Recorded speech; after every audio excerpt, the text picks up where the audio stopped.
लगभग आधी रात का समय था। एक नवयुवक अपने हाथ में एक बैग पकड़े हुए शायद अपने घर की ओर बढ़ रहा था, लेकिन उसके चेहरे पर एक अजीब सा डर था। वो अपने कदमों को तेज तेज बढ़ा रहा था, लेकिन जैसे ही वो गांव के कुएं के पास पहुंचा, उसका पूरा शरीर पसीने से भीग गया। वो वहां से मानो पलक झपकते ही गायब हो जाना चाहता हो। आलतू चल आलतू, आई बला को टाल दू। हे प्रभु रक्षा करना, यहाँ से सही सलामत चले जाऊं। उसने अपने कदमों की रफ्तार को तेज की, लेकिन जैसे ही वो कुएं के पास से गुजरा तो उसके कानों में किसी की पायल की आवाज पड़ी। उस आवाज को सुनकर डर के मारे उसके पैर वहीं जम गए और उसके कंधे पर उसे कुछ महसूस हुआ। उसने हिम्मत करके पीछे मुड़कर देखा तो घूंघट ओढ़े एक औरत उसके सामने खड़ी थी। उसे देखते ही डर से उसका चेहरा फीका पड़ गया। तभी उस औरत ने अपना हाथ उसके चेहरे की तरफ बढ़ाया और उसकी गर्दन को एक ही झटके में मरोड़ दिया और वो निढाल होकर जमीन पर गिर पड़ा। अगली सुबह जब लोग वहां से गुजरे तो कुएं के बाहर लोगों का जमावड़ा लग गया। सत्यानाश, पता नहीं ये किस किस को और लेकर जाएगी। पिछले 2 महीने में 5वीं मौत हुई है ये। मना किया था रात को यहाँ से कोई मत जाना। इंसानों को, हमारे जानवरों को, किसी को नहीं छोड़ा इसने। अब मुझे तो ये सती माता का प्रकोप लग गया। सती आसरा का स्थान बनाना होगा। देवी को रोज भोग देवेंगे और कोई भी सूरज ढलने के बाद यहाँ ना आवेगा। देवी को रात के समय जरा सा भी विघ्न पसंद ना है। अपनी जान बचानी है तो यही करना होगा। माना जाता है कि गांव के कुएं और नदी पर सती आसरा का स्थान होता है, जिन्हें देवी का रूप माना जाता है। गांव में होने वाले इन हादसों की वजह से गांव वालों ने कुएं पर सती आसरा का एक छोटा सा मंदिर बनाया, जिसके भीतर कोई मूर्ति नहीं थी। बस गांव के लोग वहां देवी को भोग लगा सके, इसलिए वो मंदिर बनाया गया ताकि देवी का क्रोध शांत हो सके।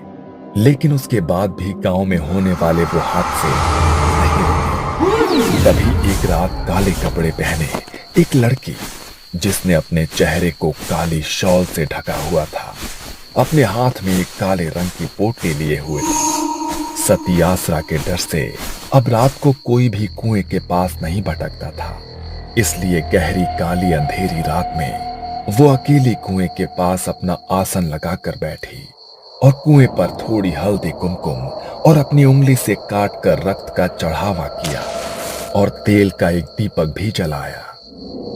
तुम्हारा बदला पूरा हो गया है, तुम अब शांत हो जाओ। गांव वालों को मत मारो, जिनको मारना था उन्हें तुम मार चुकी हो। गांव में हो रहे इन हादसों को 3 महीने बीत चुके थे और आज से 3 महीने पहले एक रात काले कपड़ों में अपना चेहरा ढकी हुई एक स्त्री रात के 2:30 बजे कुएं के पास एक यज्ञ कुंड जलाए बैठी थी। यज्ञ कुंड के पास एक मुर्गा, जिसके हाथ पैर और चोंच को रस्सियों से बांधा गया था। नर कंकाल की खोपड़ी में किसी जानवर का रक्त भरा हुआ था। वो उस रक्त का छिड़काव बार बार यज्ञ कुंड में कर रही थी और बड़ी ही धीमी आवाज में कुछ मंत्रों का उच्चारण भी कर रही थी। तुम्हें जागृत होना पड़ेगा। तुम्हें जागृत किए बिना आज की रात मैं यहाँ से नहीं जाऊंगी। बलि स्वीकार करो। उसने उस बंधे हुए मुर्गे को उठाया और धारदार चाकू से उसकी गर्दन को एक झटके में अलग कर दिया। उसकी आहुति उसने यज्ञ कुंड में चढ़ा दी। तभी वहां एक अजीब सी सिहरन उठी। रात के सन्नाटे में मानो कोई दबी आवाज उसे सुनाई देने लगी। कुएं के भीतर से मानो किसी की आत्मा निकलकर बाहर आ गई हो। उसने पीछे मुड़कर देखा तो घूंघट ओढ़े एक औरत उसके सामने खड़ी थी। जाओ और खत्म कर दो उन्हें। मुझे अपना बदला चाहिए। जाओ। मानो जैसे वो उसकी आज्ञा का इंतजार कर रही थी। उसके इतना कहते ही वो गांव की ओर बढ़ी और एक घर के बाहर जाकर रुक गई। दरवाजे पर ठक ठक की आवाज हुई। अरे इतनी रात को कौन आया है? रात के 3 बज रहे हैं। इस वक्त कौन दरवाजा खटखटा रहा है? तभी दरवाजे पर फिर से ठक ठक की आवाज आई। पता नहीं कौन आया है, देखना ही पड़ेगा। मंगल दरवाजा खोलने के लिए गया। दरवाजे से अभी भी लगातार ठक ठक की आवाज आ रही थी। अरे बोल रहा हूं ना। अभी तक मंगल आधी नींद में था, लेकिन जैसे ही उसने दरवाजा खोला तो उसके होश उड़ गए। उसके सामने घूंघट ओढ़ी हुई वही औरत खड़ी थी, लेकिन जैसे ही मंगल ने उसे देखा तो हवा के झोंके से उसके चेहरे से उसका घूंघट सरक गया। मंगल ने जैसे ही उसका चेहरा देखा तो उसकी चीख निकल गई। उसका चेहरा पूरी तरह से गला हुआ था और आंखों की पुतलियां बिल्कुल सफेद होकर उल्टी हो चुकी थी। मंगल जल्दी से दरवाजा बंद करने लगा, लेकिन दरवाजा बंद नहीं हुआ। वो डर के मारे अंदर की तरफ भागने लगा। तभी उस भयानक औरत ने उसकी गर्दन को अपने हाथों में जकड़ लिया और एक ही झटके में उसकी गर्दन को मरोड़ डाला और उसके चेहरे के मांस को बुरी तरह से नोच डाला। दर्द के मारे पूरे घर में उसकी चीख गूंज गई और कुछ देर उसकी दर्द भरी चीखों के बाद सब कुछ बिल्कुल शांत हो गया। अगली सुबह जब परिवार वाले घर पहुंचे तो उसका ऐसा हाल देखकर उनके पैरों तले जमीन खिसक गई। ये क्या हो गया मेरे भाई को? तुझे इतनी बेरहमी से किसने मार डाला मेरे भाई? किसने मार डाला तुझे? अभी तो सिर्फ इसकी जान गई है, अभी तो तेरा मरना बाकी है। जितनी बेरहमी से इसकी मौत हुई है, उससे ज्यादा बेरहमी से अब तू मारा जाएगा। राजेश अपने भाई से लिपटकर बिलख बिलख कर रो रहा था। उसने गांव वालों के साथ जाकर अपने भाई का अंतिम संस्कार किया। रात को वो अपने भाई की तस्वीर को अपने हाथों में लिए रो रहा था। मत रो बेटा, भगवान ने हमारी जिंदगी में यही दुख लिखा था। पहले मेरा बड़ा बेटा चल बसा और अब मंगल। ना जाने किसका श्राप लग गया है हमारे घर को। एक के बाद एक अनहोनी घटती ही जा रही है। मंगल की मौत कोई सामान्य मौत नहीं है माँ। किसी ने जानबूझकर मारा है उसे। उसकी हालत नहीं देखी क्या तुमने? कैसे उसके चेहरे पर पूरा मांस नोचा हुआ था। मैं वो फिर से याद नहीं करना चाहता हूँ माँ, लेकिन जिसने भी मेरे भाई के साथ ऐसा किया है, मैं उसे ढूंढ कर निकालूंगा। नहीं छोड़ूंगा उसे माँ, मैं नहीं छोड़ूंगा उसे। उन दोनों की आंखों के आंसू रुकने का नाम नहीं ले रहे थे।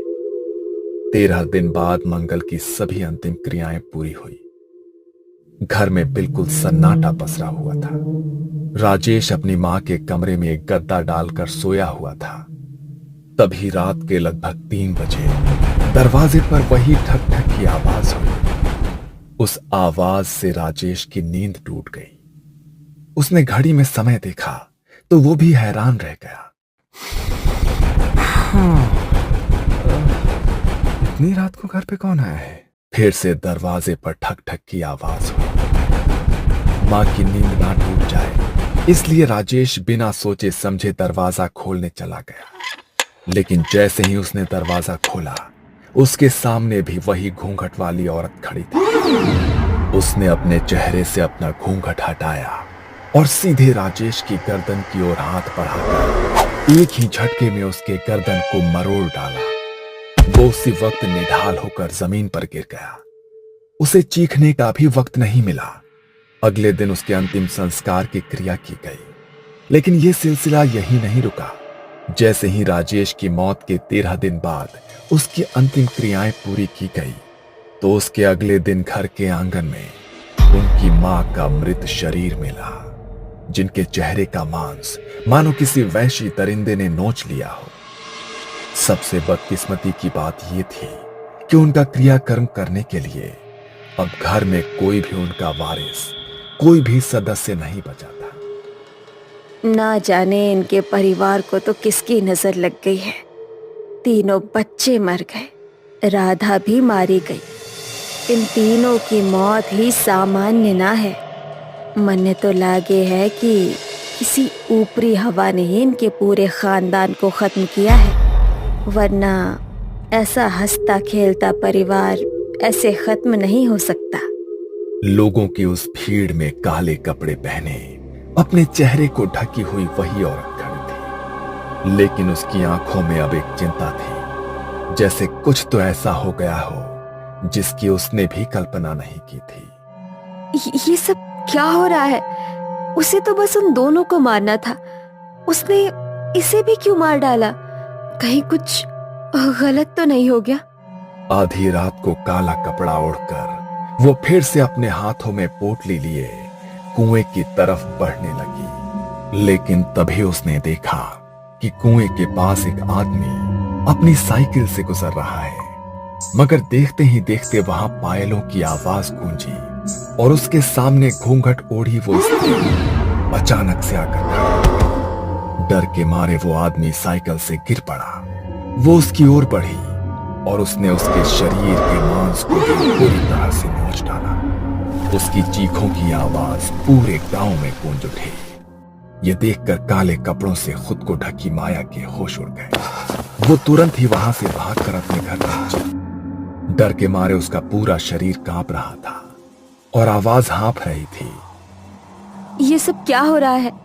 मुझे उसे शांत करना होगा, वरना जो भी अब उस कुएं के पास से गुजरेगा वो उन सबको मार डालेगी। उसने उसे शांत करने की बहुत बार कोशिश की, लेकिन गांव में होने वाली मौतों की संख्या कम होने की बजाय दिन प्रतिदिन बढ़ती जा रही थी। इन हादसों को 3 महीने बीत चुके थे। माया अब अपनी आंखों के सामने किसी और को बलि चढ़ते हुए नहीं देखना चाहती थी, इसलिए आज उसकी शांति के लिए माया कुएं के पास बैठकर यज्ञ कर रही थी। तुम्हारा बदला पूरा हो गया है, तुम अब शांत हो जाओ। गांव वालों को मत मारो, जिनको मारना था उन्हें तुम मार चुकी हो। अब क्यों तुम गांव वालों की बलि देने पर तुली हो? तभी अचानक वहां बहुत जोर से हवा चलने लगी, जैसे कोई उसे अपनी मौजूदगी का एहसास कराना चाहता हो।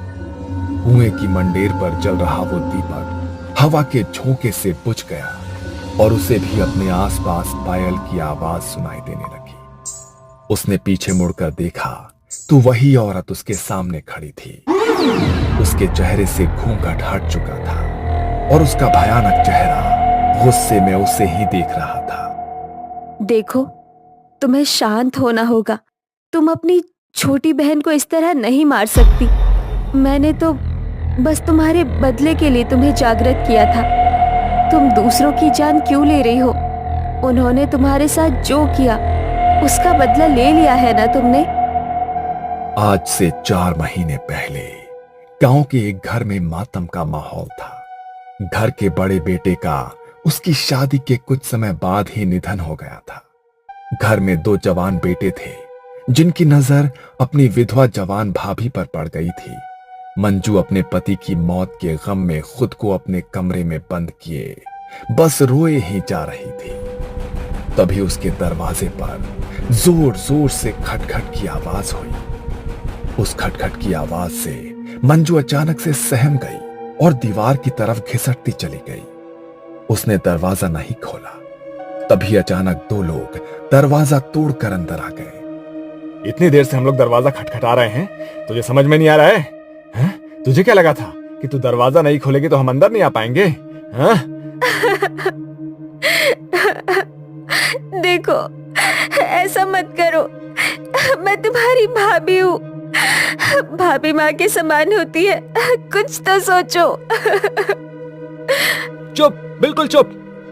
तो इस घर की बहू है। अब हमारा भाई तो मारा गया, अब तुम्हारे ऊपर हमारा भी तो कुछ हक हुआ ना। अब अपने ये आंसू बंद करो।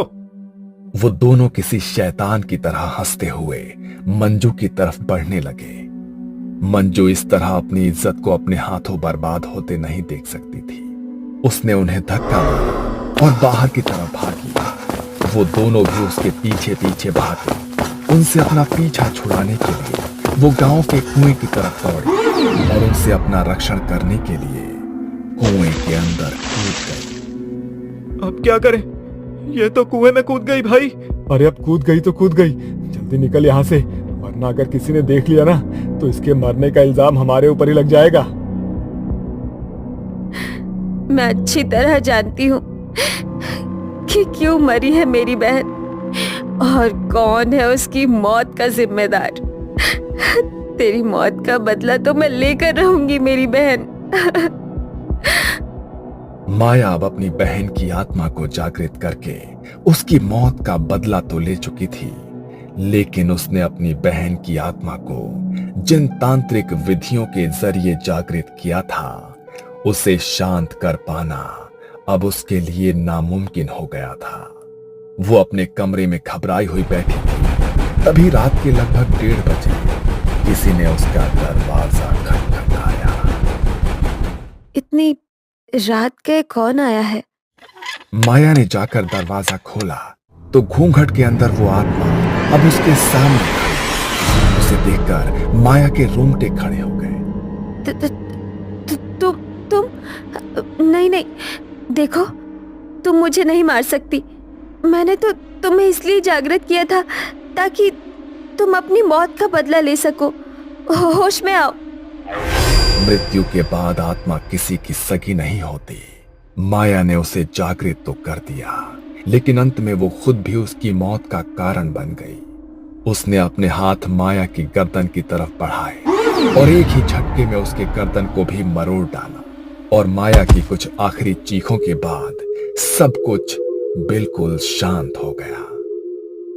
कहा जाता है कि गांव के लोगों ने डर के मारे पूरे गांव को खाली कर दिया और दूसरी जगह स्थानांतरित हो गए, लेकिन लाल घूंघट में वो आत्मा आज भी उस गांव में भटकती रहती है और जो भी उसके सामने आता है उसे वो मौत के घाट उतार देती है।